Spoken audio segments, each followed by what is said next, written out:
এবারে Guwahati railway স্টেশনেও AC executive লঞ্চের সুব্যবস্থা আছে। এটা হচ্ছে রেলওয়ে স্টেশনের ক্লক রুমের ঠিক পাশে। তো এটার কন্ট্যাক্ট নাম্বার দেওয়া আছে নিচে, তোমরা এখানে কন্ট্যাক্ট করে নিতে পারো। তো এসি এক্সিকিউটিভ লঞ্চে থাকার জন্য কিছু ফর্মালিটিস আছে, এগুলো করতে হবে আর কি কাউন্টারে গিয়ে। তো এটা চিলড্রেনদের জন্য পার আওয়ার 20 রুপিস করে, আর এক্সটেন্ডেড আওয়ার্স বোধহয় 10 রুপিস করে,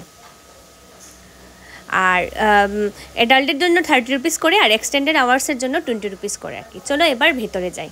তো ভেতরে এসি এক্সিকিউটিভ লঞ্চের ভেতরে তোমাদের বাথরুম বলো, তারপর ফিডিং রুম আছে, এখানে বাচ্চাদের খাওয়ানোরও সুব্যবস্থা আছে, তারপর ছোটো ছোটো দোকানও আছে যেখান থেকে তোমরা নিয়ে খেতে পারবে, কফি টফি সব কিছুর ব্যবস্থা আছে। তারপর মানে খুব সুন্দর করে চারদিকটা মানে বানিয়েছে আর কি। তো এখন যারা রেলওয়ে স্টেশনে তাড়াতাড়ি চলে যাও, তোমরা এখানে গিয়ে থাকতে পারবে একদম নিশ্চিন্তে।